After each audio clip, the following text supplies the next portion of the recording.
But once you sell your business, it's done. The bell is rung. You get one chance to do it and do it right. And we've seen people that do it wrong where they don't end up selling, and then the legacy's gone, or the employees lose their jobs, and they sell for pennies on the dollar, or they sell, well, I could do this myself, I want to save some money, and they save 10 cents but lose $10.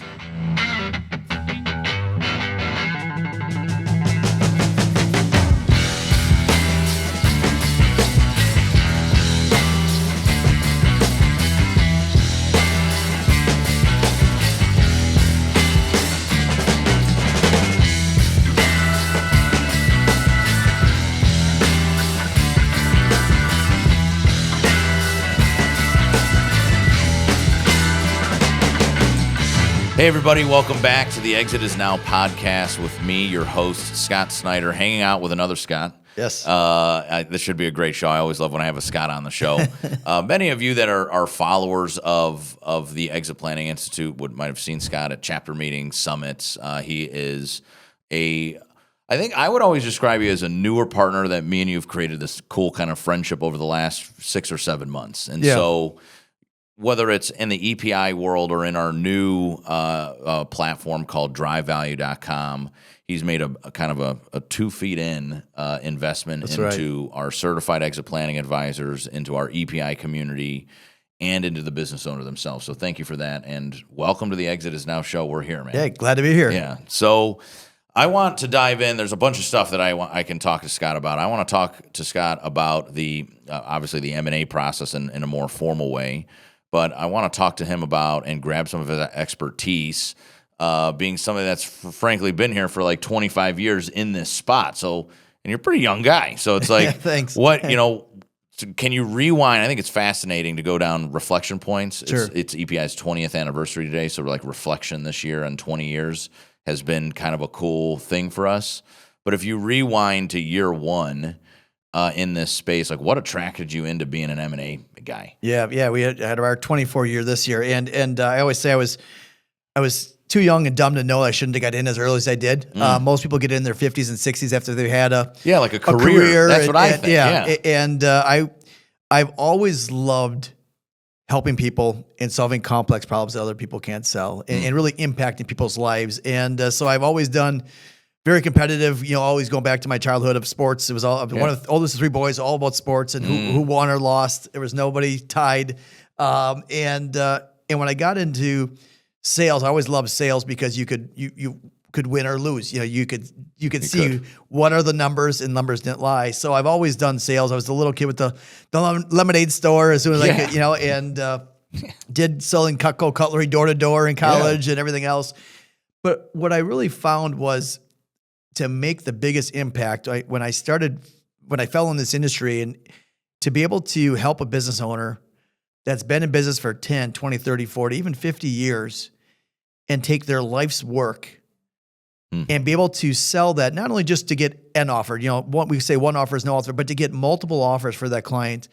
So they get to choose who their successor is, who they want to sell to, and they have that peace of mind that they didn't leave any money on the table. Once I saw that a couple times and how appreciative they were at the closing table, I was like, dude, I'm hooked. I'm in. Yeah. This is, so I started for another firm back in 98, worked for them about 2.5 years, and saw again, there's all kinds of different business models, but it was one where it was get as many, kind of that business brokerage or real estate model, get as many listings as you can, see, put them up on a biz buy sell or some kind of listing exchange and see what happens. And it's all kind of shotgun reactive. And I just saw the collateral damage of, only 20 to 30% selling it. That means 70 to 80% didn't sell. And this is their life's work. And I said, there's got to be a better way. And because I'm like, if my kid came over with a test score of a 30, I'm like, that's not a good thing, and that was the high side at that time. So that's where we started Cornerstone. It was myself and my assistant. And we really set out to be quality first, quantity second. Okay. And to really take that investment banking model of what a $100 million company could expect, of limited clientele, a whole team working on the deal, concierge level service, high closing ratio, multiple offers, and bring that down to a 10, 20, 30, 40, $50 million deal. Yeah. So, I think when did you, I think that model has served you, but when did you start what you have today then? So how long did you last working for other people before you 2.5 years? 2.5 years. Yeah, 2.5 years. And I'd be like, okay, I need to do this on my own. And really what it was is that the model was different, and I just saw an opportunity because it was funny because I interviewed people as I was starting to think about leaving, and said, if you had a $500,000 company, who would you call? Well, I'd call Sunbelt, or I'd call VR, Transworld, one of the franchises, or a commercial real estate company. So if you had a $100 million company, who'd you call? Well, we'd go to Chicago, New York, wherever, one of the investment banking firms. Sure. I said, what if you had a $10 million company? And everybody hesitated. They said, well, the business broker would love to take that client on because it's bigger than any other deal that they've worked on. And it would be a huge fee for them, but they don't have the back office sophistication, the process to run the deal. And the bigger companies, big investment banks be like, yeah, we could do that deal all day long, but we're not getting out of bed unless your success fee at the end of the day is $1 million or more. And even with that, sometimes they'll put their younger people on that. Hey, why don't you go cut your teeth on this $50 million deal? I'm like, again, that's a huge deal for an owner. Somebody's life work, it is a huge deal. So we wanted to say, let's bring that investment banking level model down. And that's kind of where we set out to say, okay, there's got to be a better way. We can get a higher closing ratio and beat the trend. So we've, if it's 20, 30%, that kind of national average, the last 5 years, our average has been right around 85%.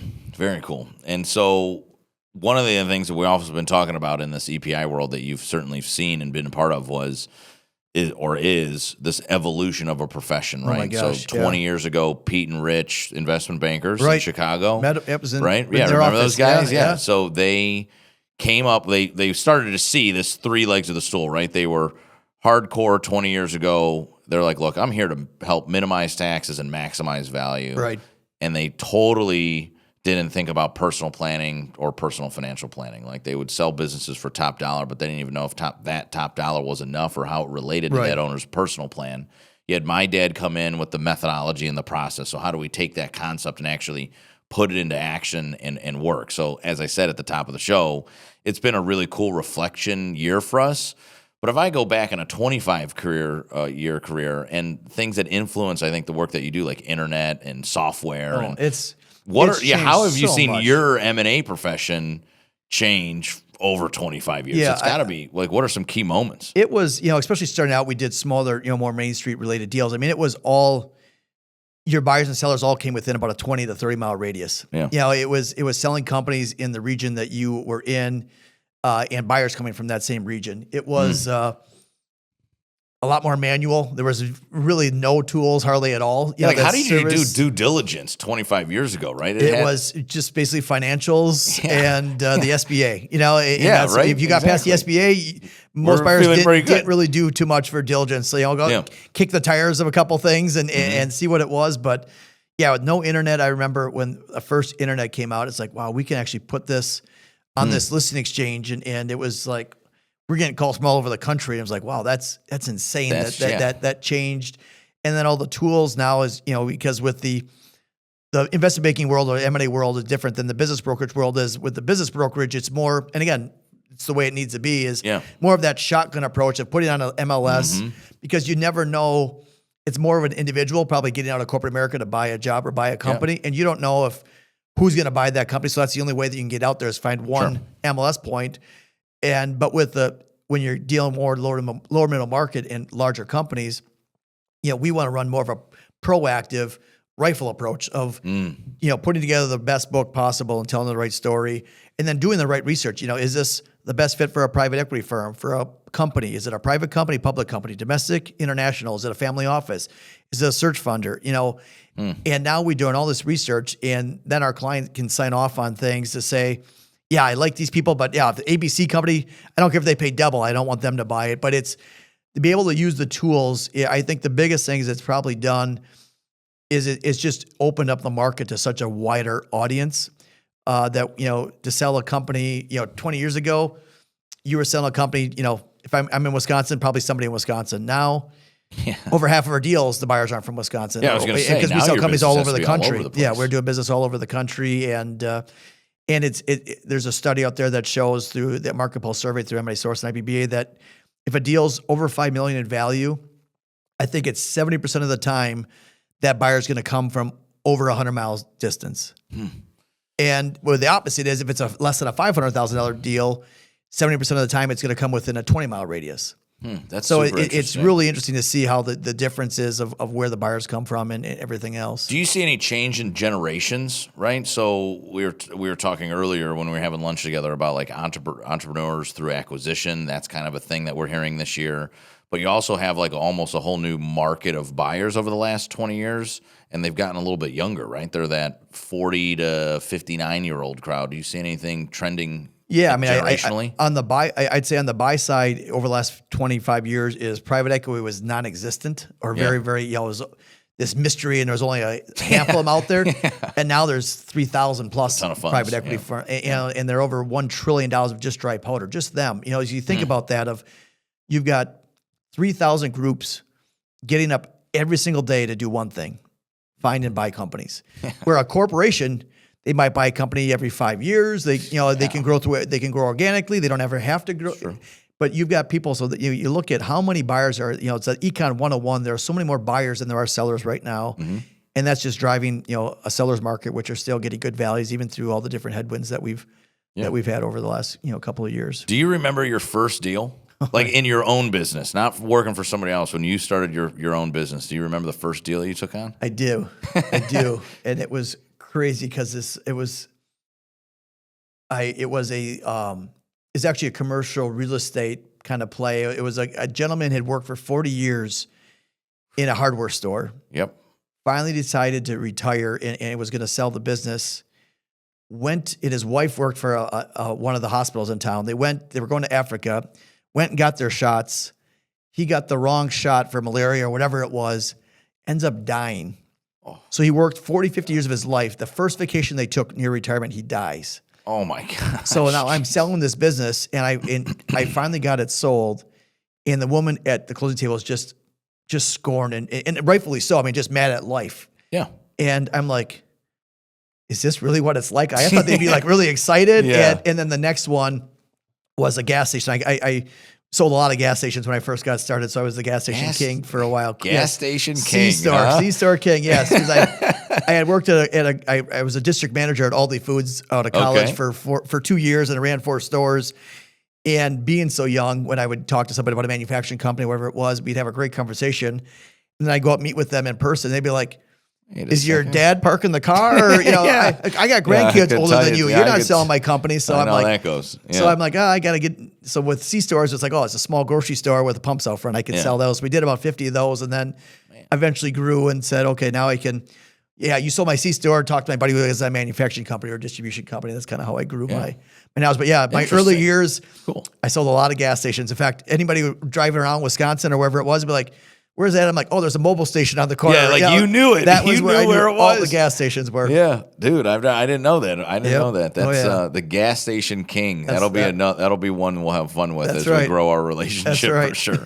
But I think it's cool to kind of take that kind of reflection run and this like in celebrating 25 years, 20 years of doing business or being in business. I think it's pretty cool. So you take everything that you know and put it into this book. So if you're watching online. Finish Strong is Scott's book. You also have it on the EPI website. But talk to me about this experience. I was telling you kind of in the pre-show kind of segment when we were kind of talking before we got on the air that I watched my dad write his book, and I've watched him do it twice, right? He wrote the original Walking to Destiny in 2016, the next one in 2023. And I have a lot of respect for authors like you and my dad, because taking all of your knowledge for 25 years and dumping your thoughts into this, I think it's pretty hard. So for many of our people that listen to our show, they're also authors. I think it's interesting to hear your story on that as well. So first, what was that experience like for you? Yeah, being a visionary and always chasing the next deal, it was not easy. Because where it came is I wrote articles for about 15 years, 1 or 2 a month for different newspapers and magazines. And so our copywriter and I said, what if we could take everything we've written about and put it all into one book? And that's kind of how it got started. And we started taking a lot of different articles and saying, okay, this looks like this could be a chapter and this could be a chapter. And what we really wanted is I didn't want to just write another book about how to drive value and everything else. I wanted to really take an approach. What I saw is that, the psychological side was so important to business owners. And just this holistic approach. So instead of just going, hey, here's another way that you can maximize value, which we have in there. Sure, of course. I wanted to take a holistic approach of going, when do you want to get out of your company? Because so many people, if you talk with them, they never put a stake in the ground. If you ask somebody, I bet you $10 they're going to say 3 to 5 years. Of course. And then if you ask them 2 years later, it's still 3 to 5 years. And it's like I'm close enough, so me and my spouse kind of get excited about retirement, but I don't have to do anything yet, so I don't have to worry about it. Yeah. So it's like, let's start working the numbers backwards. When do you want to be completely out of your company? So it's preparing the company, selling the company, and transitioning after the sale that people most times forget about. Totally. What does that all look like? And we gave them some examples so they get to work the numbers backwards. What's important to you in a sale? So we look at it and because people get caught up in the excitement of, the most money, I got to take the highest offer. And sometimes that's the best for them and their family. And other times, you know what, maybe the second or third highest offer is a better fit for you and your family, your legacy, for your employees, to protect your employees or whatever it might be. So I remember I created this assessment sitting up in my boat one weekend when it was raining. And I sent it out to a client, Burke, out in New Jersey. I said, hey, Burke, before we go to market, I want to understand what's most important to you so I can best serve you. I said, here's 10 options. Put a 1 by the most important, a 2 by the second most important, and so on. Those are my exact instructions. Yeah. He sends it back to me. There's 8 1s and 2 2s. I go, Burke, there's supposed to be a 3, a 4, a 5. And he goes, they're all important. I go, I get it, but you've got to figure out what's most important. And they love that because they're not under duress. Yeah. They're not stressed out. It's not at the heat of the moment in negotiations. They can really think about what's most important to them. And now when they get into it, they already know, and I already know, so I can position the negotiations. So there's stuff like that in there. What are all the pros and cons of all your exit options? Just because I sell companies doesn't mean that's what you should do. I think that's an area that owners miss. And so we have, I think, 9 or 10 different options and the pros and cons, high level pros and cons of each. So at least, again, the book was for not just if you're selling now, it's whether you're 10 days, 10 months, or 10 years from now from selling your company or exiting your business. It just allows you to go, when do I want to truly get out? What's important to me in a sale? What are the pros and cons? We have a whole chapter on, most people think, I'll just pass it down to my son or daughter. That'll be the easiest. That is the most complex by far. Yeah, I was going to say. And so there's a whole chapter dedicated just to passing down to your son or daughter. I always thought that was unique in your book, right? Because you're an M&A guy, right? Right. So having a whole chapter that's talking about selling to the next generation's internal transitions was it unique. Doesn't do anything for us, but it helps the client look at, or helps the business owner say, what is the best for me? And if that's the best route, then go down that route. Yeah, right. We also get into the business development side of things or business valuation side of things and how to drive value. And then we get into, again, where we see a lot of seller remorse is, I sell my business and now what? Now who am I? What do I do? So we have a whole chapter on there about, what is on your bucket list? What do you want to be remembered for? Do you want to be the best business owner in your community, or do you want to be the best dad or grandpa? Right. Or you want to give back to your community somehow, some way. And it just allows them to really go, what's the big picture? Why am I here? What is life all about? Is this all I'm going to do till the day I die? Okay. Or is this something, or do I want to have bigger impact in different ways? And it really gets them kind of level set of what are their passions? What are their morals? What do they want? What gets them excited? And we just go through this whole process. So in the nice part of what I've learned with business owners is it's a simple, easy read. It's a couple-hour read. It's not a big book. But also I've said, there's a lot of good ideas in there. And I'm one of them that read the book. A bunch of good ideas. I'll implement that tomorrow. Put the book down. And then never do any of them. So what I have is there's a workbook that is a companion workbook that you read a chapter and then you go do a little homework assignment. And it's small, easy steps, but it is easy, actionable steps that now really get you understanding of where you want to go, who you want to be, who's going to be on your team, you've got your CPA and attorney, but you need your exit planner, you need your financial advisor, you need your M&A advisor, you need an M&A attorney, might need tax, a tax attorney, state attorneys. I mean, there's so many people that are on the team and helping you build that out early, because you don't want to build your team at the 11th hour. You want to build it early, and the more preparation that can be done, the more value enhancement, who's the value enhancement coach that can be done, the better off they're going to be, the more value they're going to get, and the more options they're going to have, because it's just a more saleable company. I like that you went there too, because what I find, and one of the reasons why I thought it was significant when you came in as a partner for EPI and the EPI community, is you're very education based, right? You're a teacher. You're not just an M&A advisor, but you're a teacher, and obviously we're an education company and community building, right? So I like that. Because you're a teacher, you're patient, and I think because you're patient, it makes you a good collaborator. And you were just talking about teaming, so I think I should just ask. So now, So you got the book, the experience, and now the team. Can you talk to me about how a non-M&A advisor, somebody in the CPI community, how they work with you? Yeah, no, it's a great question. So what we've done and what we set out with our process, our Assurance 360 process we've developed over 25 years in the trenches is we want to help them start the conversation, because what we found is that most business owners, when they want to exit, sell, whatever it is, it's not a proactive initiative, and the business is peaking and everything's great and they planned it perfectly. It's usually a personal decision, and it's not fun anymore. I'm tired. I'm burnt out. There's a health scare and I got to get out of this thing. And the company's still doing well, but it won't be doing well for long. And so there's a short window. So what we're trying to do is help the business, or help the trusted advisor, the financial advisor, the CPA, the CPA, whoever it might be, start the conversation earlier with the client. So we've got a couple of one-pager assessments that they can either ask the questions or have the client fill out. It takes about 1 minute to 2 minutes. And because that's what we found, and that's why I wrote the book and the workbook as well, because so many CPAs and financial advisors just don't know how to start their conversation. And unfortunately, the business owner is not going to come to them and go, hey, I've done all this research, or I'm thinking about selling my business. It just doesn't happen. They don't know what they don't know. Yeah. They want to keep it confidential. They don't want anybody to find out they're thinking about maybe selling the company or exiting. Yeah, it's a big deal. So it's a big, big deal. So by helping them start the conversation, and then if they do have some interest or they want to answer some questions, we'll have a discovery call, talk about the different pros and cons of exit options. They'll usually have questions like, how long does it take? What's going on in my marketplace? We'll answer any questions they have, usually a 60, 90 minute kind of discovery call. And then from there, a lot of times it'll move into a fair market analysis. And then from there, once they get that real number, we work with them on that real number. It takes about 2 to 3 weeks. Then the CPA sits down and says, okay, it's $10 million. Well, who cares? What are you going to net out of this thing? Right. And how can we minimize taxes? And I've seen people save $100,000, $500,000, $1 million, all because they had the time to do it. If you're at the time where I want to get out of this thing tomorrow, I don't care, you're probably not going to save as much in taxes. You're going to pay full boat. But then once, let's just say it's 10 million, you have your number at 6.5 million of net number. Well, who cares until you meet with that financial advisor to go, hey, what is this going to mean for me? Exactly. Because what we've learned is that if you're a boomer, you're building up one business and you're going to exit and retire. Yeah. If you're a Gen Xer, you're building up a company for 10, 20 years, maybe even up to 25. A lot of people are now selling their business because they know they can get a good value, or they've done this all my life.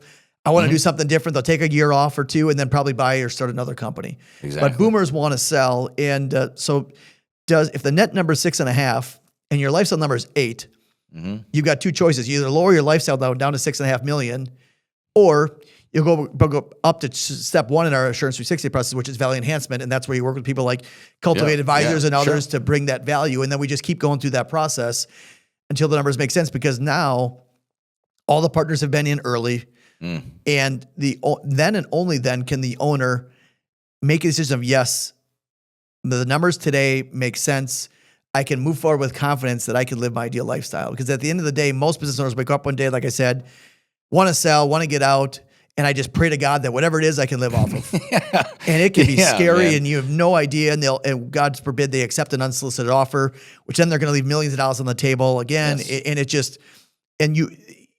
It's why the closing ratios are 20 to 30%, because so many business owners try to do it themselves. And, I always use the analogy of, think if, Scott, you're the best athlete in the world of whatever it is that you do, but not golf. Yeah. You've never golfed before. And now you're going to go to the country club with your buddy and say, hey, there's the club pro. He's been here for 15 years. I'm going to play the club pro today. You're a great athlete. You're very talented, but you've never played golf before. Who's going to win that match? Right, exactly. Golf pro. Pro's going to take you every time. Well, that's what happens with business owners. They get one chance to sell their business. You can have a bad hire and you can recover. You can lose a big customer, you can recover. But once you sell your business, it's done. The bell's rung. You get one chance to do it and do it right. And we've seen people that do it wrong where they don't end up selling, and then the legacy's gone. All the employees lose their jobs, and they sell for pennies on the dollar. Or they sell. Well, I could do this myself. I want to save some money, and they save 10 cents but lose $10. Exactly. Yeah. And so it's an interesting time. But the collaboration of everybody working together, and then once we go to market, when the numbers do make sense, keeping the CPA involved, keeping the financial advisor involved, all the way through the process. So for the financial advisor, especially when we get to that signed letter of intent. But now we've got 60 to 90 days. Typically, we're in due diligence. Well, now they've already developed a plan. Right. And now they can update the plan of, the value was 10. Well, actually, we got 12 million. And here's the structure. It's 85% involved cash way at early close. on. It's because everybody's involved early. Before we Yeah. all make a group decision. Does it make sense to go to market or not? Because now their clients moving eyes wide open. Because otherwise they're just guessing. Right. And I've seen the worst story I've ever heard was out in the Northeast. Wasn't a client of ours, but a guy had 2 lumber yards, sold his business, went down to Florida like everybody does, built a big house, bought a big boat, went fishing, did all the crazy stuff that business owners do. And the market crashed, never did any planning. And after 2 years, he had to sell his house, sell the boat, move back to the Northeast. Or he still had his house in the Northeast. And last what I heard was he's working in the Home Depot lumber yard. Oh my gosh. So can you imagine being this prestigious business owner? Yeah, and then and having blowing nothing, all your money because you basically. didn't plan, you didn't know what that net number looked like, what that lifestyle number looked like, and that's what the EPI community does. And that's why I'm so excited about the EPI community is that we all come together, we all stay in our lane, we all do what we know best, and we're all looking out for the client's best interest. Well, and you're all coming together, to your point, yes, you're looking at the best interest, but you're also coming together with a common framework, common mind, 100%. common core values. Right. Yeah, I think it's such a cool approach to see some like M&A advisor who typically for the CEPA's listening, right? You're coming in the decide gate of the methodology, and you're saying, no, bring me all the way in on discover, because I can start adding value to the business owner and then to your relationship with the business owner way earlier on. Yeah, because when we do that fair market analysis, we'll identify the value and why, but we'll also identify the 2 or 3 things they could do to enhance the value the most, kind of the biggest bang for the buck. And we're not going to do that work. So that's where that value enhancement person can come in, do that work, and we'll update that valuation for no cost for 3 years. So that way they can really understand what that really, then the team really could work together for the betterment of the client. So I want to take a quick break, and I want to change it up on you. I told you this pre-show. I wanted to try something different. I haven't known if I'd done this on my show yet, but we're in like season 3 of the show, so I felt, why not? So one of the things I think is cool for our audience is that I'm also a business owner, and I wanted to ask you some questions that I think are on my mind quite literally as a business owner, but I think questions that we get a lot. So I'm going to go down that path right after this break. So stick with us. We'll be right back. Cornerstone Business Services are M&A advisors, bringing a highly successful, high-touch level of service of investment banking to the lower middle market. At Cornerstone, we don't just make deals. We craft personalized solutions with an expert team that has decades of experience in buy-side, sell-side valuation services. We understand the deeply emotional process of selling a founder or family-owned business, with first-time sellers who are likely embarking on what will become the largest financial transaction of their life. We're more than just investment bankers. Cornerstone is a trusted partner in helping business owners begin their next chapter. You only get one chance to sell your business. Cornerstone can help you finish strong. Are you a business owner seeking to unlock the true potential of your enterprise? Look no further than the 2nd edition of Christopher Snider's revolutionary book, Walking to Destiny: 11 Actions an Owner Must Take to Rapidly Grow Value and Unlock Wealth. In this updated edition, Snider presents proven strategies for maximizing your company's value and accelerating growth. Whether you're aiming to sell or simply want to ensure long-term success, this book offers a blueprint for building a thriving, self-sustaining business. Walking to Destiny isn't just another book, it's a game changer, backed by Snider's own experience as a successful business owner and as a CEPA. This book bridges the gap between business owners and advisors, guiding you towards financial freedom. But don't just take our word for it. Hear from those whose lives have been transformed by its insights. One satisfied reader raves, "The best guide for transitioning out of privately owned companies. I recommend it to all business owners and advisors." Another praises it on its focus for maximizing business value, calling it their, quote, principal tool for educating owners. Ready to take control of your business's destiny? Visit walkingtodestiny.com now and use code EXITISNOW to claim your free copy of Walking to Destiny: 11 Actions an Owner Must Take to Rapidly Grow Value and Unlock Wealth. Don't wait for the perfect moment. Make the moment perfect by seizing this opportunity today. Hey everybody, welcome back to the Exit Is Now podcast. So I told you before the break that I wanted to go down a path of, and if you were watching with me, I want you to kind of pretend that I'm an owner and I brought in Scott as an advisor. I want to ask him some questions that I think are on a lot of owners' mind and that are always kind of certainly on mine. So just kind of play along with me. Yeah, here we go. and we don't have all day to talk about it, but in a quick 15 minutes, Sure. leaving some nuggets for the owners that are listening and the advisors that are advising us along the way would be, I think, beneficial. So I think for me, and I don't know if this is literally one of the first questions you get, but what's most fascinating for me, even when I look at your 360 process, just what is this going to be like? So we're ready to go to market, and I said, look, I'd like to sell to a private equity group. What's that going to be like for me, Scott? Yeah, I would say the first thing is going to be much more emotional than you think. Everybody thinks, oh yeah, I'm going to sell this and it'd be cool. And I've seen the toughest blue collar guys crying at the closing table. I'm sure you have, man. Holy crap. Most people feel like when I ask our clients, what was that like selling your company? The most common response I get is giving up my kids for adoption. So you think about giving up one of your kids that you love, it's been your life's work, and you've been with them for 20, 30, 40 years, or giving a kid off to college or something, but it's something that should happen, but it is tough. It is emotionally tough because that is who you are. That's your identity. So it's really, one thing is working on separating your identity from the business. Okay. And I think that's number one. I think number two is the due diligence process you won't be prepared for.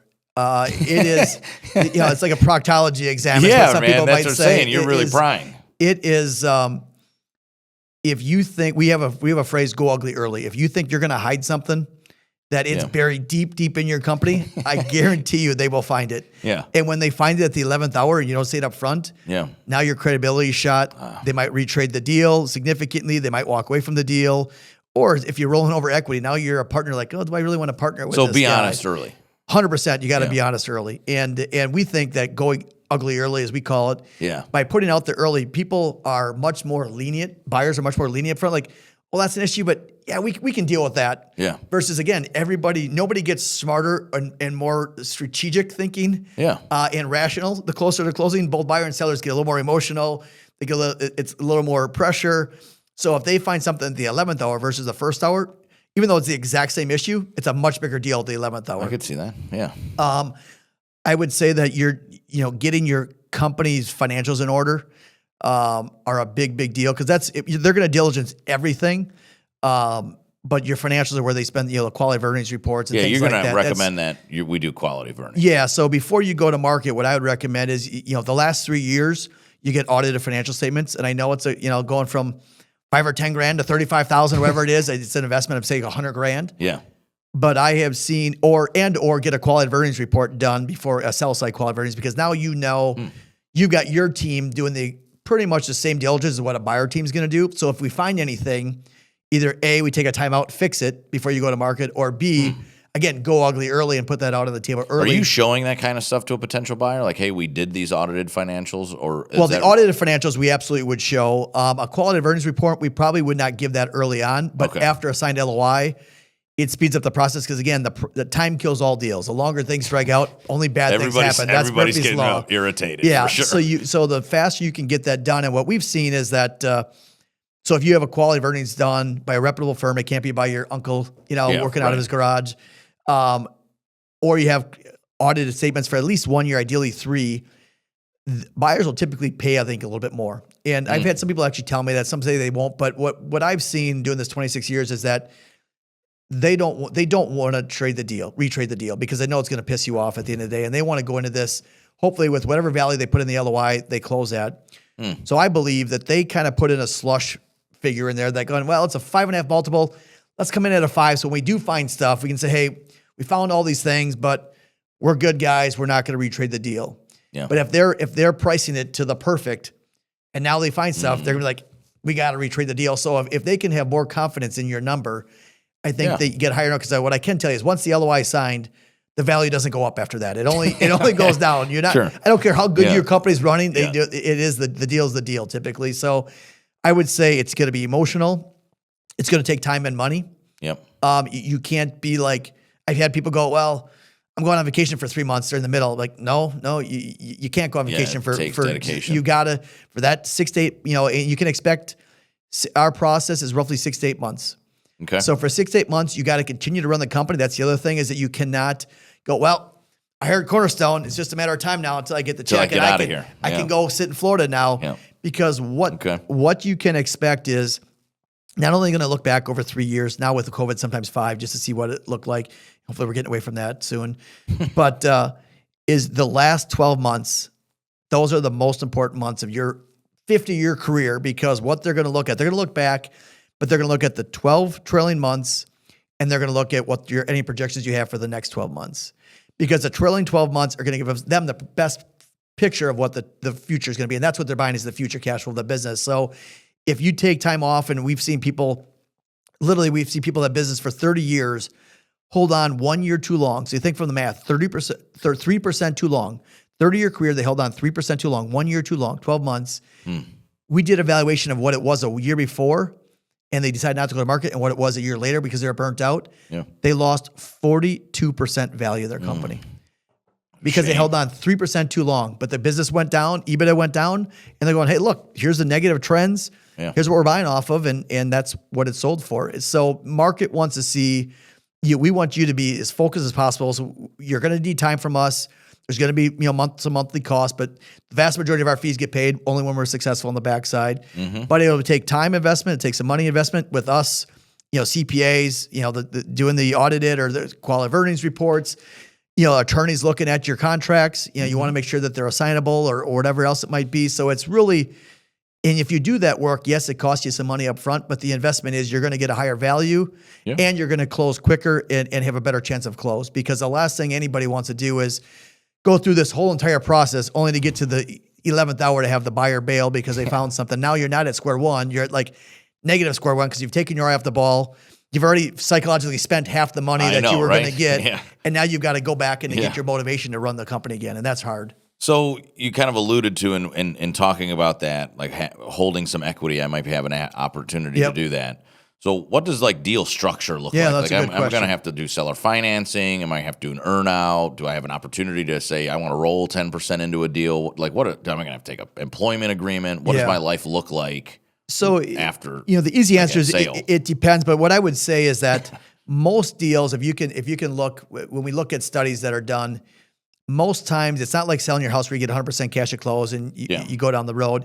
It's usually about 80% plus or minus cash at close. So if somebody's coming up and going, hey, I'll pay you a bunch of money, I'm going to give you 30% down, that's a red flag, because any deal that we do, we typically are getting somewhere between 70 to 90% cash at close. And then the balance of that, called 20%, is either equity rollover, depending on your situation, seller note, or an earn out. Those are the three main tools that you're using. Equity rollover is for people, younger people or people with still a lot of energy, not burnt out, and go, boy, business is really good right now. If I could take some chips off the table, that would be a great time. And now I've got kind of the casinos money still on the table, and now I don't have any personal guarantees. I can do the role I like to do. I got a new partner with a bunch of money that they can spend, and smart money. And now we can build this thing up, triple the size in the next 5 years, and then I get a second bite at the apple, and hopefully my 20% is worth what my 80% was. Yeah, right, exactly. And that's the ideal, and that happens a lot. But for somebody who's burnt out, you don't want to roll any equity, because the thought of going another 5 years, let alone 5 days, would just not work well. And then there's a seller note, which obviously is a way to have some skin in the game. It's the nice thing about a seller note, unlike an earnout, is whether the company does great or not, they owe you that note. Just like you got to pay your mortgage for your bank, it's the same thing. It's just you're acting as the bank for a portion of that deal. So it's usually a 3 to 5 year note. It used to be 1% above whatever the bank note was, because that way, if there's extra money, I want my client getting paid before they pay off the bank. Sure. But with bank interest rates so high, it's actually changed in the last year or two, where now they're going, hey, to get the value, I'll offer up seller note at a lower rate than the bank to try to get some incentive to try to get the higher value and still a reasonable return. And then the last one is an earn out. And those come into play when people haven't worked with a value enhancement coach and haven't done a lot of things, and maybe they're burnt out and they want to get out tomorrow, but they are a big piece of the business. Well, now you are going to, you're going to have to stay for a while, even after you sell, to transition those relationships for your customers or whatever else it might be. But if those customers leave, you don't get that value, some of that value. Right. And, or it's where, hey, the business has done this, but we think it's going to do this because of something. Well, I'm not going to pay you for this, but if it does that, I'll pay you a percentage of that. So if there's some big opportunity in front that you haven't gotten the value of, I can maybe scrape some off as a seller and get some of that on a positive side. But obviously, earnouts are the riskiest because it's based on performance, and usually, in many cases, you don't have at least complete control. Sometimes if you're rolling equity or something like that, you'll have the day-to-day control. Yeah. But if you're working yourself out, now you got someone else that's running the deal, and they could do everything right, but a customer leaves, a customer gets bought out by a competitor, a supplier changes hands. Totally. And now your business is not as good as it was, and you don't get that value that you should have captured. So the more that you're ready, you've worked yourself out of the business, your top customer is 20 or 25% or less of the of your total sales. You got your process systems are documented. You're showing good trends and growth. Most buyers like to see an EBITDA margin of 10% or more. Now, some industries just aren't in that, but for the most part, they like to see 10% or more, because if they're doing $200 million but dropping 2% to the bottom line, it's like that's a lot of work to get more cash flow to grow that thing with more employees and everything else. So those are some of the things that we typically would talk to. So then, last question is, what do I look for in the M&A advisor? Like, what are some key marks that you would recommend I look at? I think you look at what size deals do they do. Some people go to industry experts, but we have some in our team, but you could definitely say, well, does the industry expert work for the seller, or does it work for the 5 buyers that they know they're going to sell to? Because if they don't sell at market rates, that buyers are going to get upset and they go away. So we have some of those, but we're more industry agnostic. But I would say, what size of deals do they do? Because if you're a $50 million deal and they're usually doing $3 million deals, that's probably not a good fit. And if it's a $50 million deal and they're usually doing $150 million deals, that's also not a good fit, because we're like, we'll take you on. We'll let the new guy cut their teeth on your deal. It's like, this is my life's work. So what size deals do they do? How many deals do they work on at one time? They could have the best, smartest people, but if their culture is take on as many clients as they can and just see what happens, which unfortunately a lot do, that's not going to work well. So how many clients do you take on?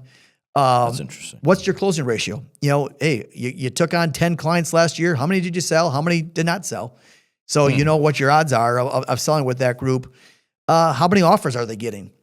Are they getting just one offer? Like we say, one offer is no offer, because your that owner will never know what the value of their company is. The only way to know is tell the right story to the right buyers, run a process with no asking price, get multiple offers. That's the only way you'll ever have peace of mind that you know what the value of your company truly is worth. So how many offers do they get? What's their closing ratio? Do they get a premium over what the market is? Are they getting just the basic fair market values? Are they getting premiums over that? How do they prove that out? When they're actually representing and selling the companies, right? Yeah, correct. How long have they been around? I think is important, because anybody can put up a shingle that, I'm a consultant now and I do M&A and that's true. There's not a lot of here's my business cards, and there's not a lot of regulation. So I think those would be some of the things. And then talking to references. Did they have good experience with with the clients, what they sold or didn't sell? What about like industry type? So it's like, I'm in professional education and community building, but is it okay that you could represent me and then represent the guy that manufactures, lawnmower blades? I do think it's more about, my personal opinion of 26 years, I do think it's more about the process that you take somebody through and the team that you have. Like we have a team of 6. If you have one guy that's doing everything versus a team of 6 that are experts, I think team of 6 is going to do better. So I think it's the process. Is your 6 doing different types of things too? So we have valuation specialists. We have copywriters that'll help you tell your story, because that's another differentiator. I would say that's a big thing too, right? Because we see people go, well, in your spare time, fill out this 40-page questionnaire. Well, A, I don't have spare time as an owner, and B, we don't know how to write the story out. We can tell the story, but we don't know how to write it. Should this be a sentence? Should it be 4 paragraphs? So we have a copywriter. She's got her master's in journalism from Marquette University that we bring in, and valuation, copywriter, analysts and research analysts and associates. And then the investment banker that runs the process, and they're really good at running processes and holding people accountable and managing expectations. So it's in marketing people that make everything look really professional. So it's a full team that I think should work on a project that's in that low middle market space. And so most of our clients, like I think we mentioned, are usually 1 to 15 in EBITDA, or 5 to 150 million in revenue. Okay. So we're not doing Main Street deals. We're not doing $200 million deals. And we think it's a pretty undersized or underserved marketplace that we're trying to help. Man, and these are people that typically don't have boards of directors or board of advisors, so they don't know what they don't know, and they're scared to death to talk to anybody about it. Again, going back to that confidentiality issue. So that's why we want to work with people that are CEPAs and other professionals and trusted advisors, because we can help them start that conversation so that business owner can get educated. They can be aware of the different options. They can be aware of how the game is played and then level up with the right investment bank at the right time or M&A advisory firm to help them maximize that value. Because again, they get one chance to do it and do it right. It's cool. Well, thank you for taking me down that journey. I actually do feel a lot more educated than I did 20 minutes ago, man. I appreciate that. So we're at the top of the show. So that went by quite fast. We'll have to have you on for another one. But I think you'll be on the Partners in Pour show with our friend Josh Koza here as well. So I appreciate you coming into Cleveland and hanging out with Team EPI and getting on the show and everything. And for everybody listening or watching, our next show is August 6th. So make sure you subscribe, listen, and leave a review on all your podcast platforms. Scott, really, really cool hanging out with you, man. Thank you. Great to see you. Appreciate it. We'll see you guys.